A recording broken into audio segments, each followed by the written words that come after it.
Hello and welcome to the First and 10 podcast. I'm your host, Patrick Feltz. I'm here in Indianapolis, Indiana, recording this here on the evening of Thursday, May 20th, 2021. We're about, 3 months away from football, so we figured now is as good a time as any to try and get a little bit of predictions in here ahead of the 2021 college football season. Joining me, as always, in Nashville, Tennessee, it's Reid Murray. What's going on, Reid? How you doing, Patrick? It is so good to be back on the First and 10. If you're watching this on YouTube, you can see I've got a Wisconsin jersey on. Weird as I'm not a Wisconsin fan, but it is Graham Mertz, player I'm a huge fan of, player I think is going to win the Heisman one day. But maybe not next year, but one day it'll happen. I Maybe in guarantee his it. free COVID year if he takes it. Right. He's got Seriously. that extra year. That's one more. That's one more dart to throw. He does, yeah. But this jersey, courtesy of Patrick Phelps himself. Really appreciate that, Pat, and just ready to get into the show. Thought it was a unique one. That Wisconsin number five. I thought it was pretty cool, even though Reid is very much not a Wisconsin fan. Uh, joining us for the first time today to make some predictions with us, he's the sports editor at the Daily Illini at the University of Illinois. Joining us from somewhere in the state of Illinois, it's Jackson James. Jackson, how are you doing today? Good. How are you doing? I'm in Chicago. That's where He's in that's where I'm Chicago. from. So yeah, thanks so much for having me. I'm really looking forward to it. Yeah, we're glad to have you on and to make some predictions here.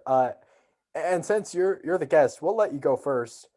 I think we're gonna basically just for our listeners, we're gonna just run through the standings real quick, what we think the standings are gonna look like, and then after that, we'll kind of go in depth on some of the more interesting takes, what we think is gonna happen, maybe some game by game predictions if there are any specific games that we think are interesting. Jackson, I'll let you have the floor with your East and West standings. Sure. So out in the East, I don't think it's gonna be. I think it's gonna be close. I think Indiana has a good team this year, but I think Ohio State just is gonna blow them away just again. Um, and then in second place, I've got Indiana, close behind. I think only a game or two back. Then out in third place, I'm gonna go with Penn State. I think they've got a pretty good team after struggling early on last year. Out in fourth place in the East, I'm gonna go with Michigan. Fifth place, I'm gonna go with Maryland. And then I've got in sixth place, I'm gonna go with Michigan State. And in seventh place, sadly in seventh place, I've got Rutgers. Um, Over to the West, though, I think it's gonna be a close battle between Wisconsin and Iowa. I have Iowa just beating them out, but I could see Wisconsin also taking home the Big Ten West title. I think Northwestern's going to fall up in third. I think I've got Minnesota in fourth, Illinois in fifth, and then I've got Purdue coming last. And then who am I missing? Northwestern, Nebraska. I think Nebraska Nebraska, is coming up in Nebraska, sixth. one of the NUs. Yeah, mix them up. Yeah, I got Nebraska in sixth and Purdue coming up in seventh. All right, so those are Jackson's predictions. Reid, I'll let you have the floor. I know this is always one of Reid's favorite pastimes. It could be the middle of like March or April, and Reid will print out this spreadsheet of all the games, and he'll go win loss for all of them. It's really remarkable. Reid's showing us his charts right now. He's got charts. He is prepared. Reid, what is your 2021 Big Ten season looking like? Like I said, if you're watching on YouTube, you can see it right here. I love doing this. If you know one thing about me, I love making lists. I love ranking things. I don't really know why, but I really It's all just love true. doing this. This And I'm is pretty true. sure I did this I mean, back in January, and I printed out the schedule basically once the season ended. And I forget where I this put that is sheet. this So is I think those dedication. predictions are lost. But maybe one day I'll find it, and maybe I'll find out that in January I had it spot on. But right now, as of May 20th, my predictions are as follows: in the East, Ohio State undefeated in first place, Indiana 10-2 in second. Third place, we have the 8-4 Penn State Nittany Lions. In fourth place, Michigan State going 6-6. In fifth place, Michigan with the same record. Maryland in sixth, going 6-6, so also making a bowl game. And then poor Rutgers. I feel so bad putting them in last because they always end up at the bottom of the Big Ten East. And even in a year where they're doing better, and the Big Ten, I would call what we're about to have a down year. I still have them finishing last, and I really feel bad about it. But that's just the way things go in the Big Ten, and I feel like it's going to happen again. Moving into the West, I have Wisconsin winning the West somewhat comfortably with an 11-1 record.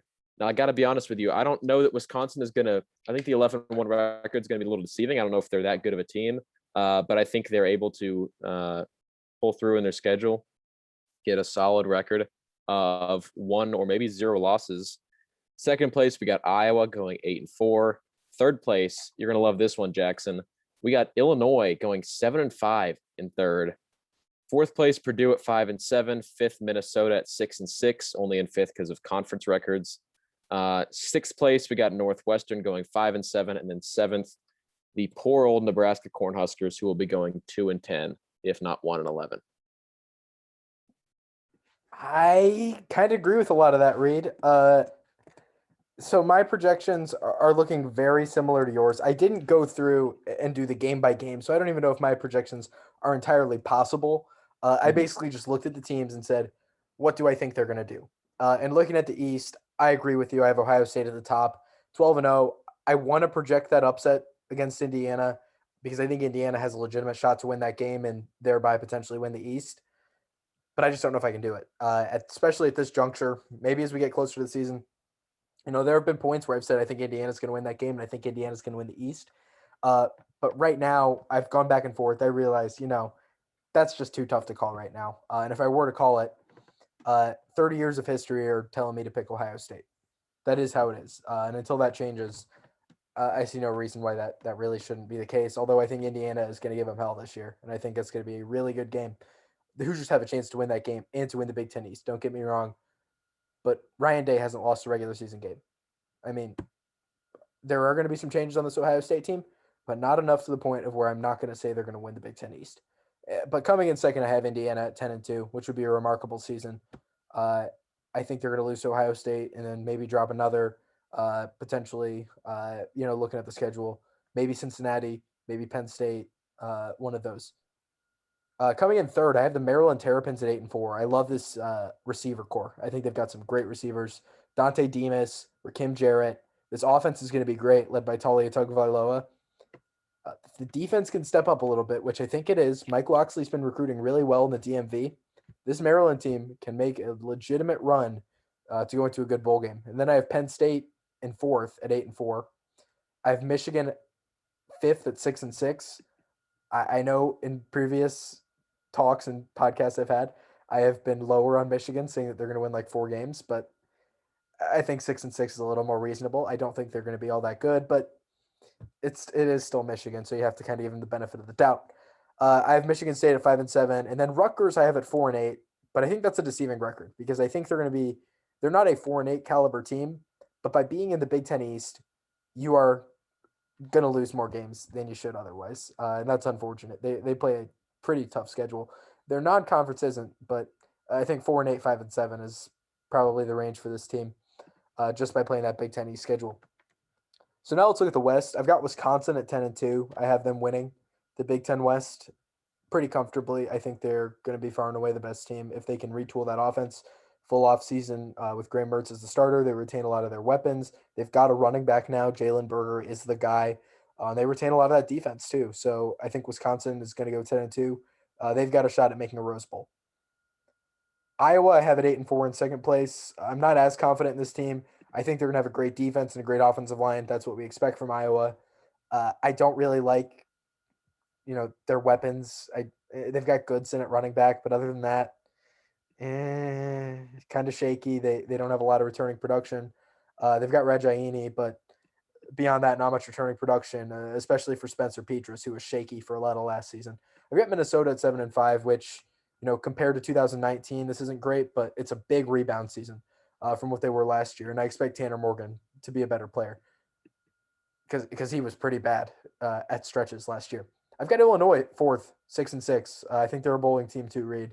I think they get a bump, by hiring a new coach this year. They return a lot of players from last year's team, and they have some talented guys. Really, the only notable loss I can think of, and Jackson, you can correct me if I'm wrong here, is Josh Amador-Behebe. If I'm pronouncing that right, I know I've botched that a billion times. We've talked about him on this show. But I think that's pretty much the only big loss they have. In fifth place, I couldn't decide which of these two teams I wanted at 6-6, but one of Purdue or Northwestern is going to go 6-6. One of those two teams will go 6-6. The other is going to go 5-7. I'm leaning Purdue going 5-7 and Northwestern going 6-6, but sometimes I kind of go back and forth on that one. I think Purdue has more talent, but I think Northwestern is better coached. We'll see. Whoever wins that game is going to make a bowl. Whoever loses that game will not make a bowl. Northwestern, I predict. I was the one who called them winning the Big Ten West last year. This year, I think they fall back down to earth a little bit. They lose Peyton Ramsey. They lose their defensive coordinator. They lose a lot of production on the defense too. Patty Fisher's gone, so I don't think they're going to be nearly as good. And Purdue, you know, this is kind of a make or break year for Jeff Brom, in my opinion. So they got to get to a bowl. In seventh, I have the Nebraska Cornhuskers at 2-10. Now, I don't think this is a terrible football team, but it's a bad team who plays a awful schedule. This schedule is brutal. I mean, I'm sure we'll run through it later because me and Reid both have them in seventh, and that's one of our hotter takes. But this is going to be a brutal year for Nebraska in my mind, and it starts week 0 in Champaign. So, which of those do you guys want to look at first? What sticks out to you the most about our predictions? I do have to say, I love the faith in Illinois. Not as hot in them as you guys are, but I do have to say, I kind of think this year it's going to be the Brett bump. That's what I'm calling this year. # Brett bump. I like the schedule. The schedule is good. It starts off easy, relative, for a Big Ten schedule. They don't have a terrible non-conference. Teams in that same tier of lower tier Power 5 schools in football, like Illinois, they like to schedule one Power 5 game out of conference and then 2 G5s or FCSs. Their Power 5 game is Virginia, which isn't a terrible one. Indiana did that a couple of years ago and they beat them twice. So I don't think that's bad. That's kind of a good break there. They play Nebraska early, who I think they're better than. They get a good couple breaks with their scheduling early. I think they could start off 4-1, 5-1, maybe get a couple votes in the polls, maybe sneak in at number 25. But I think they fall down to earth. It gets tougher down the stretch, but I still think maybe they start 5-1, 5-2. But they finish like 6-6. They still find a win in there somewhere and get to a bowl game, which I think is a win for that first year, Brett Bielema. Yeah, so for me with Illinois, the way I look at it, I like the schedule a lot. I agree with Patrick. I think they start off pretty well. I have them losing to Virginia, but winning their other non-conference games against UTSA and Charlotte. They totally could beat Virginia. UTSA's got a good team. But I think Nebraska, and we'll get into why I think Nebraska is going to be terrible this year soon. But I think week 1 Nebraska, not easy win, but I got them as a win. When I was going through, I mark all my games here in green or red. And when I went down Nebraska's schedule, it was just red, pretty much every game. That was my first instinct. So I chalked the Nebraska one down as a win. UTSA, give them a win there. I think there's a lot of games in the schedule that I think are just going to be I think there's a lot of mediocrity in the West. And I think there's going to be some dog fights here between Illinois and Purdue, Minnesota, Northwestern, Maryland, some of these kind of middle of the pack teams. And I think Illinois can come out victorious in some of these. So honestly, I think Illinois is one of these teams where their floor is something like 3-9 and their ceiling is 8-4. Pretty wide range of potential records. Yeah, that middle of the pack Big Ten West is a dogfight. Absolutely. A lot of teams who are all about as good as each other, and it just kind of depends how the ball bounces. And you never know in the Big Ten West. It is a weird division where I think year in and year out, there are always about 4 teams who are more or less even. And the biggest thing I want to highlight on this Illinois schedule is you look into week 11 and week 12, they get 2 bye weeks because they're playing week 0. And that second bye week is coming right before their Iowa game. I like them beating Iowa in this one. I think that'll be their upset of the year. And I think that's going to be a rough one for Iowa to lose. I think they're going to have a 4-game win streak going into that one, and then Iowa's going to drop the Illinois game. So I like that bye week Iowa win. I like them beating Northwestern in the Land of Lincoln Trophy game at the end of the season. I just like the way the schedule falls. And what's funny is I don't like to look when I'm picking these games, I just go game by game. I don't like to look at the record as I'm doing it because I feel like that'll influence my predictions. But I got done with these predictions. I said, I have Illinois at 7-5. Am I crazy? I hadn't thought of it. I think it actually makes sense. But I mean, if you'd have told me yesterday before I did these picks, where do you think Illinois is going to finish? I'll say 5-7, maybe 6-6. They're lucky, but here I have them at 7-5, potentially going 8-4 if they can get a win against Virginia and then pull an upset against an Iowa type team. So I do have high hopes for Illinois, but I think next year they will absolutely fall back down to earth. Yeah, the schedule gets rough next year. Just looking at let's just look at, for the hell of it, let's look at their 2022 road opponents. And guys, this is rough. Penn State, Nebraska, Northwestern, Michigan, Wisconsin. That is a brutal road schedule next year. They don't get a single one of those games at home. Obviously, not all those teams. Northwestern's fluky year in and year out. Nebraska, who knows if they're going to be good or not, but they do have a good home field advantage. Those are all tough games to play on the road. So there is at least, I think, 4 losses for them just looking at 2022. So that's a tough break. But this year, I think, is going to be a good year for Illinois. Yeah, I think it really depends on how they start the year off, especially with that non-conference play like we were talking about. I think UTSA's should be a win. Charlotte, again. I think Virginia is kind of a toss-up like we were talking about. I have them at 5-7. I think there's a few winnable games. I have them losing to Virginia. I have them losing to Maryland. I have them losing at Minnesota. I think that's a winnable game. At Iowa, I also think is kind of on the fence. But I do think that this team probably ranges from the 7 to maybe 3 win. I think there's a lot of games that are really toss-ups, especially in this Big Ten West Conference that's really all over the place compared to the East. But yeah, I think like we've talked about, lots of seniors returning. I think like most in the Big Ten, they have like 20 seniors returning. It's ridiculous. But I do think that Illinois could sneak into a bowl game in Bielema's first year. I'm not expecting too much. I think just kind of reestablishing that recruitment presence is kind of the biggest thing that Bielema has already shown in his time at Illinois, even though he's only been here for like 4 months, 5 months. I do think that this year is possible for a bowl game, but I think it really depends on those toss-up matchups between like Maryland, Iowa, Minnesota, Virginia, I guess even Rutgers maybe, but Purdue. Yeah, and Purdue. I think they can win at Purdue. I think they're going to lose to Northwestern. Illinois is not – I think they could beat Northwestern, but they're not known to be good against Northwestern every single year. It's a disappointment. I don't think Lovie Smith beat them once. But I guess new head coach, maybe new systems, maybe could beat them. But, yeah, I think bowl game is a fair expectation, but I think 5-7, 6-6 is reasonable, and I think that's most likely. And a little more on Illinois before we move on. One X factor I think for this team is Isaiah Williams, who we saw play some quarterback last season. Not Juice Williams of the same name, the great Illinois quarterback who took the Illini to the Rose Bowl back in 2007, and is, fun fact, the background on the phone of the one and only Tommy Devine, a frequent guest of this show. Shout out to Tommy. If you are a listener to the show, you know him. But Isaiah Williams, he was a quarterback last year. He transitioned to a wide receiver this year. He's just a pure athlete. He couldn't throw the ball well, but boy, he could run and he could move. So seeing him as a receiver, maybe he finds some of that untapped potential. Maybe it was, moving him positions.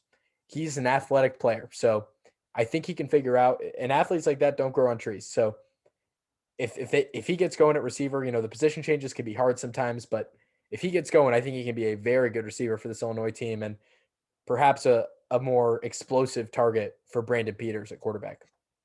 Yeah, I think Brandon Peters really has to step up this year. I know there's the whole quarterback battle between him and Isaiah Williams, and I think we all expected Brandon Peters to start just because of the way that Bielema and Peterson have functioned their offenses in the past.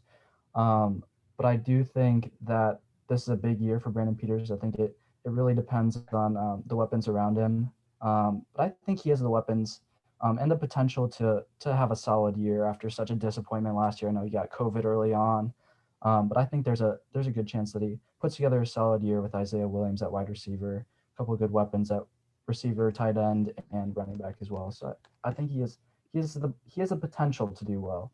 Just a matter of if he can step up and that early schedule helps. It builds confidence, I think, because they don't play a whole lot of great defenses early on. I think Nebraska's going to have a really bad defense. So especially getting that week 0, that should be a good way to kind of get your feet wet in this new offense, this new system for the Illini. So another team I'm kind of interested in here is Penn State, because I think it's entirely possible they finish as high as second in the Big Ten, but I think it's also possible they finish as low as like fifth. Obviously, this is a team that started 0-5 last year, but finished 4-0. I can't tell if that was good momentum or just kind of a beneficial schedule or what. I mean, we really saw 3 different Penn States last year.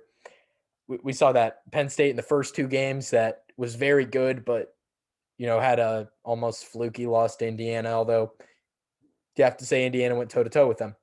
And then they just got outmatched by Ohio State, and they lost all confidence, got crushed by Maryland, a couple other bad losses. And then they rebounded, kind of, won 4 in a row, ended the season. What kind of Penn State do you think we get next year, Reid?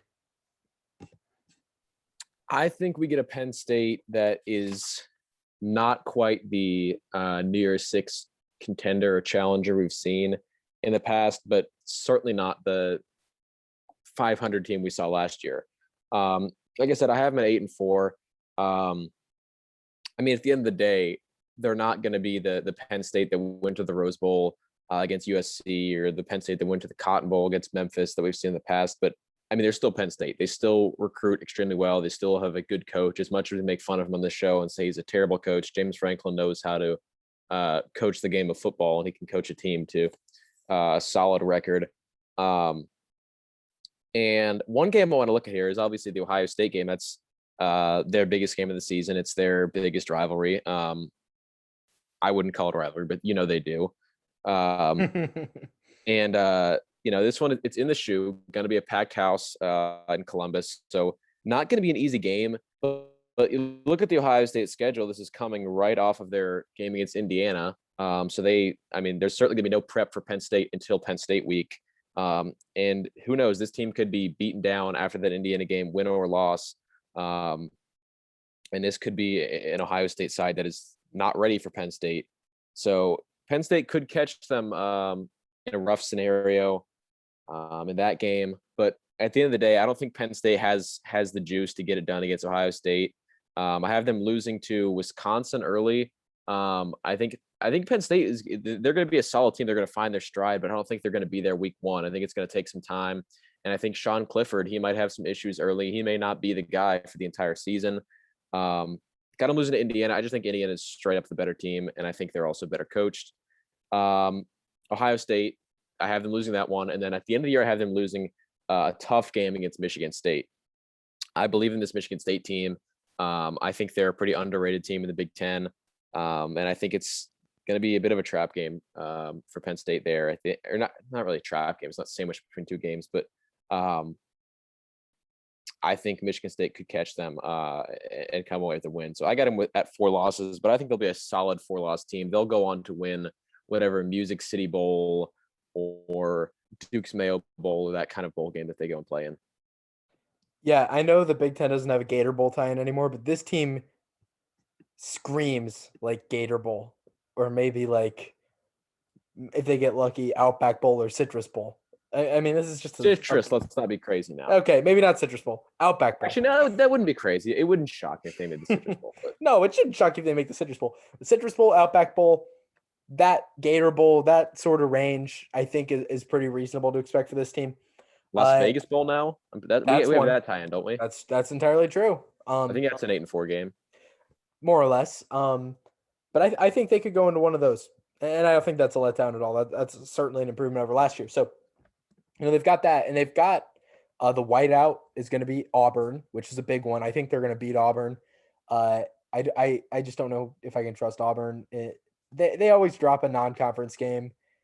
If it's they're also, I just don't think they're as good as Penn State is, to be honest. Yeah, I mean, on the road in the whiteout, Bo Nix is your quarterback and a new coach who's only coached for 3 weeks there, or for 2 weeks there. Yeah, but Auburn sometimes they get frisky in the odd numbered years. I think they're going to knock off Bama this year. Just got a feeling. I don't know. They odd number year Auburn always gets weird. So I don't know if it's weird enough to win at a whiteout, but But Auburn in odd-numbered years. You check the stats on this. This is the kind of stuff I've missed from the first and 10. These weird little. Reid, you check the stats on this. Auburn in even-numbered years sucks. Auburn in odd-numbered years, pretty good. And That always is the pulls most off Patrick wins they Phelps shouldn't. take I've ever heard. It's all about. Well, Teams I think it's because it means that those are the years that they get Alabama. They play at Alabama home. home. Yeah. So that changes everything because they get him at Jordan Hare. But I think Penn State knocks off Auburn. That's a good win. I don't think they end up beating Indiana, although I think they give them a game. I think they're going to overlook Indiana a little bit because even just seeing like social media posts, like, what do you think should be the whiteout? RT for Auburn, like for Michigan. It's like, they're overlooking Indiana a little bit, even though, they beat them last year. So I don't know how big of a game it is in their minds. And I think Indiana comes into State College and beats them because I don't know how lively the crowd is going to be for like a noon kickoff or whatever. We'll see. I'm not trying to say Penn State's got. It's certainly going to be a factor, but it's no whiteout. Yeah, but it's not the whiteout exactly. And they just don't get up for. But they're going to get up for Auburn. Beaver Stadium is still Beaver Stadium. Let's be clear. But they and I'm not just saying Penn State here, but a lot of places they won't get up for a game like Indiana. The way they will for Michigan or for. Oh, you're right about Ohio State or whatever. Even if Indiana's a better team than, say, Michigan this year, But at the end of the day, you look at the last time Indiana went to Beaver Stadium. I thought the crowd was pretty good in that game, and it was a 3:00 kick against an unranked Indiana team. Indiana was ranked that game. Indiana was 24. Oh no, they were 24. Yeah, that's right. But even then, and Indiana should have won that game. By the way, go back and watch that game. It's an infuriating one if you're Hoosier. Pat, there's a lot of Indiana should have. I hear from you. Yeah, shoulda, coulda, woulda. They didn't win the game. Their football history. They didn't win the game. I think Penn State's about 8-4 though. I think that's entirely fair. One question though. Sean Clifford got benched this year. He did. So Will Levis is gone. He's at Kentucky now. So there's your backup quarterback, the guy that benched Clifford for and arguably played worse than him, although neither of them played particularly well. Our guy Seth Engel earlier today tweeted that Penn State has interest in a transfer quarterback from LSU by the name of TJ Finley, who was an Elite 11 player. So if they land him, that could put a little bit of heat on the seat of Sean Clifford. So keep an eye out for that. Penn State being active in the transfer market for a quarterback potentially, because Sean Clifford, shaky, little bit like Bo Nix, little Bo Nix in him. He was very highly touted as a freshman. Everybody's like, oh, this guy's going to be a superstar in college football. Then last year, absolutely not that. Threw a lot of interceptions, lost a lot of games. This year is really the prove it year, and I think both of those players could potentially be benched at some point this season if things are going poorly. Sean Clifford was benched last year. It's entirely possible he gets benched again, maybe for good, and maybe goes into the portal and goes somewhere else this offseason. Can I give you a take? Can I give you a take? This is not me. I have no insider knowledge here. I don't know anything. I've got a feeling that Sean Clifford's going to get benched, maybe for that LSU transfer, if that actually ends up being a thing for Penn State. I think he's going to transfer back home to Cincinnati next year when their quarterback, Desmond Ridder, enters the NFL draft and might be a first-round pick, might be a second-round pick, something like that. I think he goes back home to Cincinnati and finds some success in the American Athletic Conference. I could see that. It's funny you mentioned Seth Engel because I actually have that in my notes, and I was going to bring that up. That Finley, if the transfer happens, totally could be the guy. I'm looking at Finley's stats right now, and he hasn't been spectacular as an SEC quarterback, but maybe a change in location, change in environment could be just what he needs.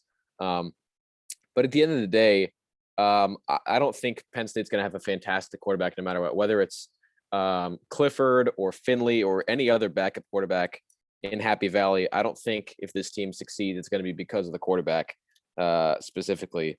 But right, it's going to be in spite of quarterback play, and their receivers are good enough to make up for some of those misgivings. Regardless of how Clifford and Levis played last year, Jahan Dotson and Parker Washington and Pat Freiermuth, who is now a Pittsburgh Steeler to a lesser extent. But those first two guys were great last season. And I think we see even more out of Parker Washington this year. I think he's going to be a breakout player on the national scene. Yeah, on one hand, I'm excited for that, but I don't want to see him break out against Ohio State. I'm worried he will. I could see it. I think regardless, I think the receiver is going to be the thing that holds them up, even if it's a bad quarterback. I feel like that's what happens most places.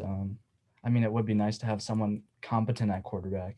But I don't like Sean Clifford this year. I think he's a little bit too shaky. Um, that's why I'm a little bit like I have them at third in the Big Ten East, but I'm really not sure how they're going to turn out. I think it really depends on him and how the defense and offense does, especially with the new OC. We're gonna learn Yeah, a and lot about this. We're gonna learn a lot about this Penn State team week 1 against Wisconsin. We're gonna learn a lot about them week 1. We're gonna see how they play under pressure in a hostile environment. We're gonna see, how the defense holds up against a very good quarterback like Graham Mertz. We're gonna see, how the offense holds up against a very good Wisconsin defense. And if they can be competitive in that game and give Wisconsin a good ball game, maybe even pull off what I think would be a pretty big upset. It'll be a national TV game. I'm sure that'll end up being big noon kickoff. That's pretty much the biggest Big Ten game of the week. Um, I see no reason why after that game we shouldn't be able to form potentially our opinion on Penn State for the year. Except they did evolve a lot last year, backwards and forwards. So, but I think this is going to be a very telling matchup against Wisconsin at Camp Randall. Yeah, while we're having this conversation, it's kind of making me want to put Penn State lower in my rankings. But at the end of the day, when it comes, and I hate to pick a team just because they have the name Penn State, but at the end of the day, Penn State's Penn State, and it's hard to have them at anything worse than 8-4, or at the very worst 7-5, in my opinion. So that's my kind of final take on the Lions. I mean, yeah, and what you said about Penn State being Penn State, that's the next team I want to talk about, Michigan. I don't know if this Michigan team has the talent or the schedule favorability. I mean, they have the talent, but I don't know if the players are good enough as is, and if they retain enough of the talented players that they had on last year's team and the team before that. They lost a lot, but I think they have enough good players to get them to a bowl game at the very least. But at the same time, I look at this team and I look at what they lose, and I look at the unknowns, the question marks, the coaching staff, and I'm like, and the schedule. I'm like, am I sure that this Michigan team is going to go to a bowl game? Because I look at some of these games in their schedule, and I think they're going to get embarrassed by Ohio State. I think they're probably going to lose to Washington. I think they're going to get embarrassed by Indiana. Maybe not embarrassed. That's at home. So I think they're going to lose to Indiana at home, which they haven't done in God knows how long. So, um, there are just a lot of games on this Michigan schedule that I don't like their chances in, and I don't really like this roster. It's kind of a bad roster, especially by their standards. Really just by their standards, it's not a good roster. They lost so much talent to the NFL, to the portal. There are so many question marks on this team, and while the recruiting is still good because it's Michigan, I just don't know how long it holds up because player development has been an issue. Yeah, on this Michigan roster, I look at it and I just think that, I mean, they don't have any terrible players, but I just don't see anybody who's going to change the game. I mean, I would say the best player on this team is Aiden Hutchinson, on the defensive line, or maybe Ronnie Bell at wide receiver. But I mean, you look at this team, Cade McNamara, he's not going to change a game for you. He's not going to be a game defining or season defining kind of player. Hassan Haskins at running back, same deal. He's certainly a good guy to have on your team, but he's just, I just don't feel like he has what it takes to be the number one guy who's going to come in and change things for you. They lost a lot in the offseason. Nico Collins, especially, he's gone. Well, they didn't have That's not the him. kind of, They didn't have him last season. yeah, but I mean, he's fully gone now. He's gone, Um, gone. Yeah. They no, lose a lot in that they running no more back Joe room and that Milton, receiver room. and it's not like Joe Milton was fantastic, but he in his first season, but he I was think I, he I was an think exciting prospect, and he's gone. I think Cade McNamara would have been the starter unless JJ McCarthy just does some crazy stuff in camp or something, regardless of Joe Milton were on the roster or not. But they do lose a lot on the defensive side of the ball too. There's no Quiddy Pay. There's no Cam McGrone. A lot of these guys are gone. So I mean, there's Aiden Hutchinson. Yeah, but I mean, but what but else? but back to the point with Joe Milton too, is that's just an example of the future looks bleak for Michigan because, um, you know, sure they're a big name, they're a big program, but you're a recruit. You're getting offers from, Michigan, Penn State, Ohio State, some schools in the South, Georgia, Florida, Alabama, maybe. What is drawing you to Michigan? Maybe if you're from Michigan, you've been a Michigan fan your entire life, I guess, but I mean, give me one reason why if you're a recruit and you're getting an offer from, let's say, Penn State and Michigan, you're going to choose Michigan. There's nothing really exciting about what's happening at Michigan because you look at these schools and sure, Michigan is more likely to get you to the draft than a school like, Illinois or something, or Maryland, I guess.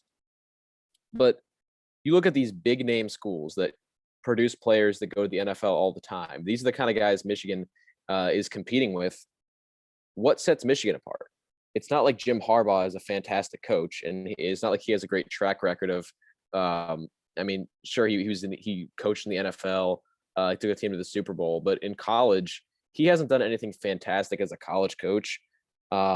And there's so many better programs that can get you to the next level. What is drawing you to Michigan? And that's what really worries me about their future is, I mean, they might not beat Ohio State for the next 5 years because Ohio State is in At the a best minimum. period of program history. And it's been 9 And years. they're only getting better. It's And been, it's just 10 years. Reid. They've beaten him in 10 years. I know. I'm saying five is a little it could become conservative. 15. 5 is a little conservative. Yeah, exactly. No, yeah. So, it's just, I mean, and obviously there's more to worry about than just Ohio State, but if you're Michigan, but they are the kind of benchmark. It's Michigan and Ohio State. When you think of the Big Ten, those are the two historic programs. Those are the two blue bloods in the conference. And when you compare the two teams in history, you say they're pretty level, but right now there's just such a big gap between the two programs, and it's only widening. And I just don't see what's gonna close that gap for Michigan. I think they're going down a really dark path, and I don't see them finding a solution soon with what they've got right now. Players continue to transfer away. Their defense last season was atrocious. Uh-huh. I mean, They did get rid of Don Brown. That's a plus on the defensive coaching staff. So there's they're that. just But not an they also attractive lost. program. They lost a lot of talent. And I heard something Kwity Paye, who was drafted by the Colts, said. He was like, Michigan wouldn't let me get loose on the defensive line. They always had him stay back and read before he would make a play. They wouldn't let him just rush the QB ever. Not really smart when you have a guy with that skill set who's that big and is an NFL first round talent. You're just like, yeah, stand back and play some conservative defense. Like you gotta check just in case it's a run instead of just being like, just go for it. Like rush the passer every once in a while. It's baffling. And you look at what do they have in the pipeline? It's JJ McCarthy and not a whole lot else. If he is a superstar quarterback, which is entirely possible that he is, that's great. But having just the quarterback, how far is that going to get you? And it's not like they've recruited poorly, but player development, I just don't know if I trust it with this staff. And talking about, let's talk about player morale for a second. I mean, obviously I follow more Ohio State players than I do Michigan players. I see more of them on social media and all that. But I haven't seen a lot of Michigan players who seem super enthusiastic about being Wolverines. Obviously Ohio State has a couple guys who are transferring away. And some of these guys who are big recruits, and then they got to Ohio State and they couldn't get game time. Yeah, that's every single program under the sun. That's how the portal works. A lot of the Ohio State players I see are just they are thrilled to be there, and I don't see that from Michigan. Like it's just, oh my god, it's just a shambles. And you honestly look at the culture. Culture is everything, and you look at Indiana. That's the whole thing. Is culture. That's what's getting them recruits. And Michigan is no longer a winning culture because they had that might be the issue. All those years of mediocrity throughout the 2010s. Then Harbaugh comes along and they're steady at 9-3, 8-4. Now they're dropping back. Last season didn't have a winning record. I have them going 6-6. They could very well go 5-7. That is a nightmare scenario when you start to consistently have poor 500 or below records as a blue blood program. I mean, this Michigan could be turning into the next the next Texas, the next USC, next UCLA. Oh, come on. They are on the level of you can't act like Texas. They're pretty much on Texas. Texas is equal. It's not like Texas has been absolutely awful. In USC you can say the same thing, but maybe they're on the road to being the next Nebraska. I'm not going to go that far and say that I buy that or not because I'm not entirely sure. But Nebraska was at one point this unbelievably heralded program, this star-studded college football powerhouse. Nowadays they're not. and they've been pretty bad for a while and just basically irrelevant. Texas is not irrelevant. USC is not irrelevant. Michigan is not irrelevant. But if things don't pick up soon for any of those programs to the point of where they're competing at the level they expect to be, it's entirely possible that they end up where Nebraska is right now. So Yeah, and one of the big it's things that crucial. It's crucial. one of the big things that people love to talk about in the national landscape of college football is the widening of the talent gap. And so when I say Michigan could become one of these, the next Nebraska, the next UCLA, one of these programs that falls off, that's not to say that a team like Indiana or a group of five like UCF or Cincinnati or whatever is going to replace them. Because some people will say, oh, well, nobody's going to become the next, like, nobody's going to just take Michigan's place. There's nobody in the Big Ten that's that storied of a program, blah, blah, blah, blah, blah. Nobody needs to take their place because nowadays all the best recruits, they all go to Alabama, Ohio State, Oklahoma, Clemson, and Georgia. Those are the programs where they go. And of course, well, I mean, there's more like Florida, but those, and especially not even Georgia, those four, Ohio State, Alabama, Clemson, Oklahoma, they make the playoff every year, with maybe one of them missing it, once every odd year. But those four programs constantly in the playoffs, constantly sending double-digit numbers of players to the NFL draft. That's where these players are going. That's where recruits want to be. So, it doesn't even have to be a matter of somebody taking Michigan's place. Teams nowadays, it is easier than ever to fall off the face of the earth in terms of your relevancy. And especially when you're the direct rival of one of those big four teams, that's a scary thought as a Michigan fan. And thus, when you say it's just the same four teams, all the recruits and go to the playoff, thus in lies the inherent issue of playoff expansion and why it might need to happen sooner rather than later. And I think it will happen soon, within the next couple of years. But even then, what might happen is just those four teams, instead of just them making the playoff every year, it's they make the playoff and then they make the semifinal every year. I don't think, playoff expansion, it needs to happen, but that's not necessarily going to stop the talent gap. Anyway, though, I want to talk about one team. We mentioned them briefly, talking about Michigan being the next Nebraska. Let's talk about Nebraska. I wanted to talk about them too. That's a team that's really been on my mind because I've seen. Let me look in my Instagram DMs. I got a DM from Tommy Devine of the Tommy Devine podcast yesterday from Red Cup CFB on Instagram, and this is reposted from @PennStatePlanet. And these were Big Ten predictions. First place in the West, Wisconsin, 11-1. Yes. Second place, Iowa, 10-2. Sure, fair prediction. Third place, Nebraska at 8-4. The amount of illegal substances that have to be consumed in order for one's brain to be manipulated to actually believe that will happen is unbelievable. Because how can you look at this current Nebraska roster and think that's going to be a winning, not only is that going to be a winning team, that's going to be an 8-4 team. They have a tough schedule. They always have a tough schedule and they always complain about it. So that's certainly not doing them any favors. And of course they have two of those big four teams on their schedule. They have Ohio State and Oklahoma. On the road, both of them on the road. Yeah, both of them. That's brutal. But the schedule is difficult, but the team is just point blank not good. And especially transfers have been killing them. Two of the biggest being McCaffrey and Robinson, leaving through the transfer portal. But Nebraska had 9 wide receivers this offseason enter the transfer portal. That is just unheard of.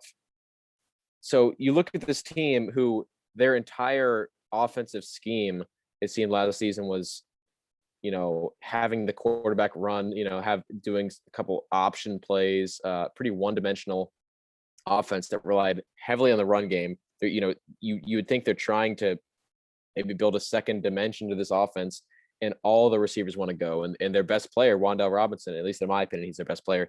He's gone. He's at Kentucky now. By the way, look out for Kentucky next year. They got 2 good Big Ten transfers coming in.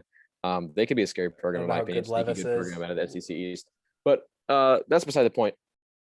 This Nebraska team, first of all, I don't think Scott Frost is a fantastic coach. Second of all, I don't think that Adrian Martinez is a fantastic quarterback. And third of all this production they're losing, paired with this difficult schedule, I mean, I have them at 2-10 because I don't think I originally had them at 1-11. Then I thought Buffalo. I think they're going to beat Buffalo, especially since they're losing their coach, and Buffalo's not a powerhouse by any means in the group of five. I think they'll beat them, but I mean, I really can't find another win on this roster. Maybe Northwestern because they're losing a ton of production too. Maybe Illinois because it'll be Bielema's first game, and who knows. But I mean, outside of East Louisiana and Buffalo, I cannot find a win on this Nebraska schedule. And I don't know how. I mean, if you were to say they're going to win 4 games, that's respectable. But I think if you have them going to a bowl game, you're kind of crazy. And if you have them going 8-4, you are just insane. Yeah, 8-4 2-10, is 3-9 for absolute me. bonkers. Yeah, I've been going 3-9, and I don't see many other wins coming from anywhere else. If you're playing Ohio State, Oklahoma, Wisconsin, Iowa, I guess if those are your 4 losses, but you're still playing what? Michigan, playing Buffalo.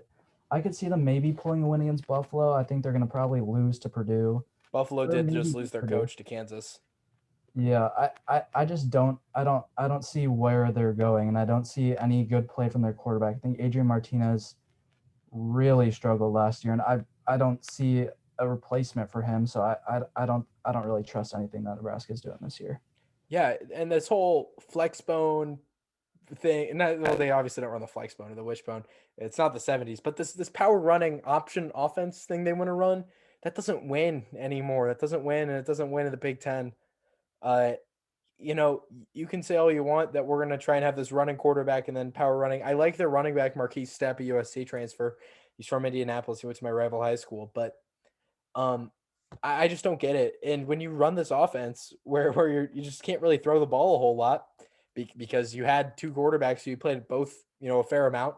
Neither of them are great throwers. Adrian Martinez, Luke McCaffrey, who's gone, or Dylan McCaffrey. I always get the McCaffreys confused. I'm so bad at balancing my McCaffreys, and and we had to deal with 2 of them in the Big Ten, and now they're both gone. So, the McCaffreys are gone, and it's like, but McCaffrey's gone, but your other running, not throwing quarterback is gone. It's still there. I'm sorry, I'm mixing up my words here. But you know what is gone is what I was gonna say. 9 wide receivers. That's not a healthy locker room. That's not a locker room that trusts their coaches. Uh, this isn't good. Honestly, it's a rudderless ship. And even if they fire Scott Frost after this season, what do they do next? Where do you even go? I mean, you've tried everything. You've tried hiring an established Power 5 coach. You tried Bo Pelini. You tried Mike Riley.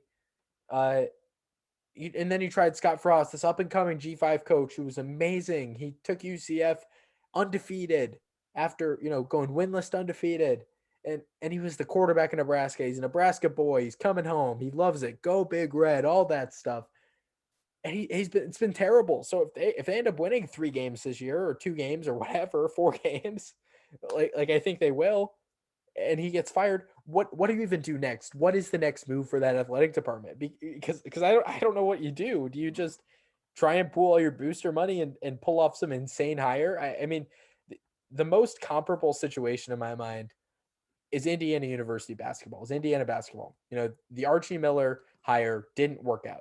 Kind of similar to the Scott Frost one, a super great mid-major coach who just couldn't pan out at the Power 5 level. And it all went up in flames this year. Basically, Indiana rallied the boosters and got Archie Miller fired, and then rallied the boosters again to raise enough money to offer Brad Stevens a $70 million contract, which he ended up turning down. But the fact of the matter was that they offered that contract. So I guess if you're Nebraska, who do you offer that, gigantic contract to? Are your boosters still invested enough to offer a gigantic, like, unbelievable mega contract to some coach? Like would they want to do that, or would they be like, I don't care anymore, we suck, we're never going to be good? If you can, I guess that's your only move, is like try and pull off some insane thing. You basically try and pull that off. Like what? I mean, look at LSU women's basketball. They just pulled Kim Mulkey out of nowhere from Baylor, who was one of the greatest women's basketball coaches of all time. It's possible. You can do it. But after the Scott Frost thing, I just don't know what you do besides swing for the fences and hope and cross your fingers that some big time coach who you really, really want, who is super duper proven, takes your mega offer of $1 billion that nobody could refuse. But that's not a guarantee because who wants to coach Nebraska because they're a mess? What I think about this Nebraska coaching situation is it's a situation where you can't really win because on one hand, you have this inevitable 1 to 4 win season where nothing really goes right. If you keep Scott Frost, you're accepting a losing culture and the program's going to go downhill.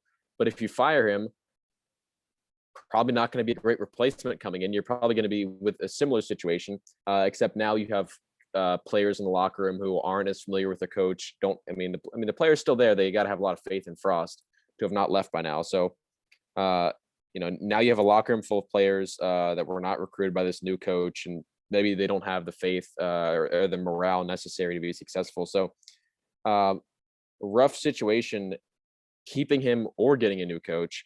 And especially we're talking about this talent gap in college football. I mean, if you're a player, if you're a top tier recruit out of anywhere but Nebraska, what would make you want to go to Nebraska? If you're one of these guys in Texas, Florida, California, Georgia, what would make you want to go play in Nebraska? I mean, I just don't get it. If I was their athletic department, I would be terrified because I don't know how to make Nebraska get back to where it was in their glory days. So I think this program has, and it sucks because last offseason I was saying this might be the year Frost turns it around. I liked their run game going into the year, but I mean, the problem last year was just, first of all, they didn't have a great quarterback situation, but their O-line just wasn't good. Their defense was not good. And they had players to build on. What they could build on, McCaffrey and Robinson, namely, they're gone. They have a coach who's yet to have any success there. It's just I called Michigan a shambles. This is an ultimate shambles of a program. This is what Michigan should be afraid of becoming. Full stop. And it's what they're on the way to becoming. But yeah, Nebraska, I don't know how you could have them bowling this year. Who knows? Maybe they will bowl, and we'll come back and look at this and laugh at me for Nebraska. Better hope they go bowling because if they don't, yeah. things are going to get ugly, worse than they are right now. And next time conference realignment rolls around, who's to say they're even in the Big Ten? I'm not saying one way or another. But if things keep going the way they are for football and men's basketball in Nebraska, which is poorly, I don't know.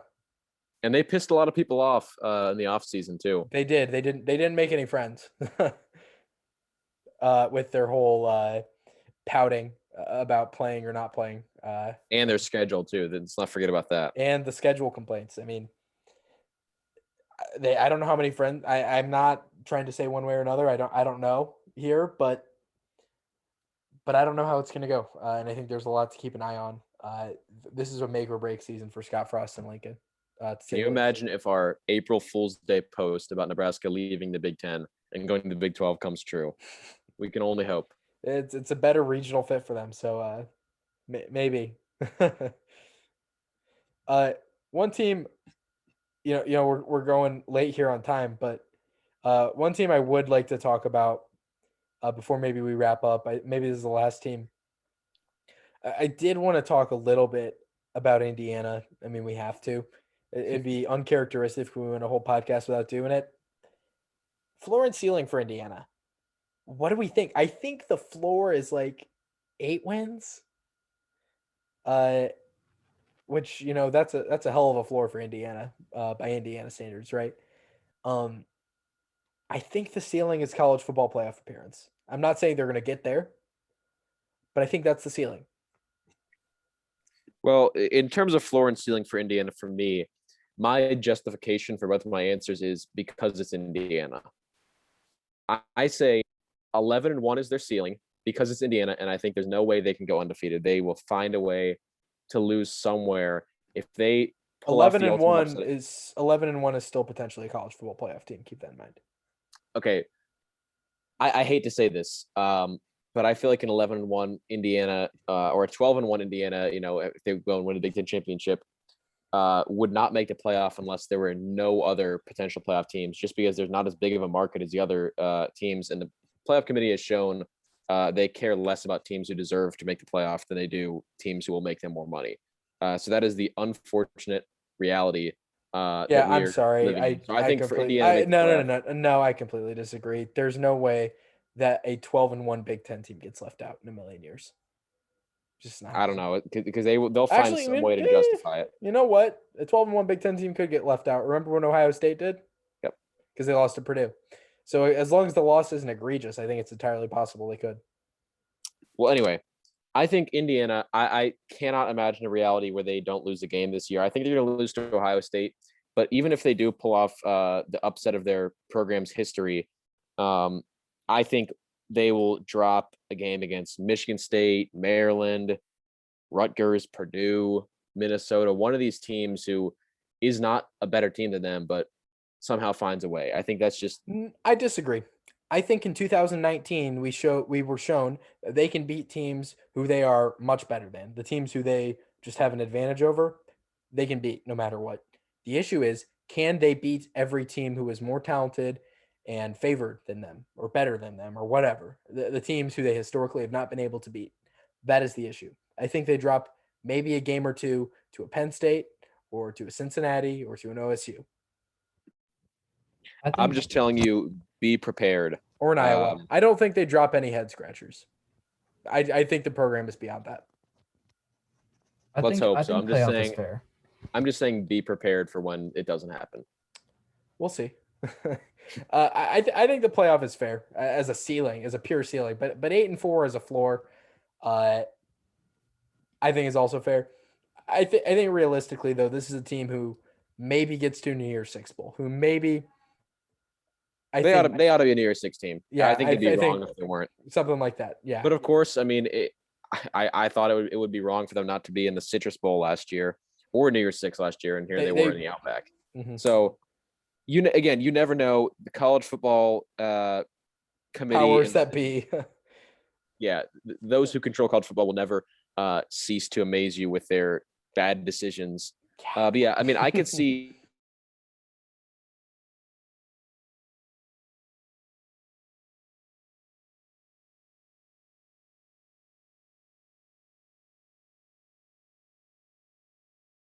Five.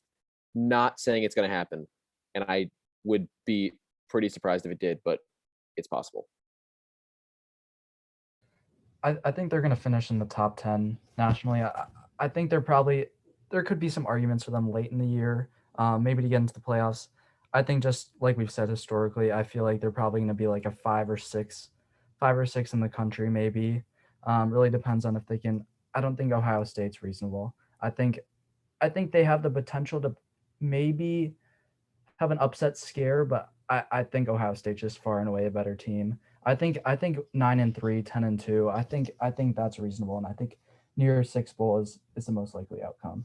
I mean they have an incredibly talented team. They really made some big splash in the transfer portal, but I just don't see them making the playoffs just with all the other talented programs in the country. Just historically seeing how college football playoff voting has gone. I think if an expanded like 8-team playoff, for sure they get in. Yeah, I was gonna say, talk to me again in 5 years about that. Yeah, exactly.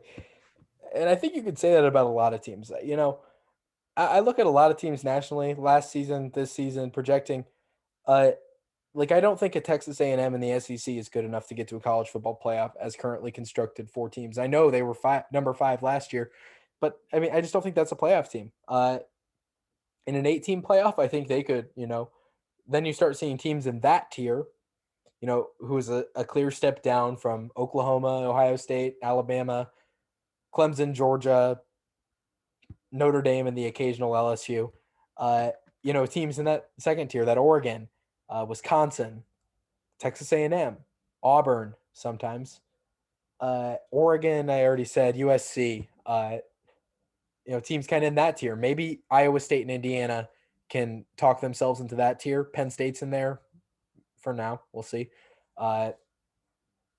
maybe they talk themselves into that tier, and in the eventual expanded playoff, maybe they can start getting some at-large bids if there is no auto bid system. We'll see. I think the expanded playoff is going to happen. And if it does happen, I think you're going to see a lot more variety in the college football playoff, certainly because there will be, well, more spots. So that means more teams.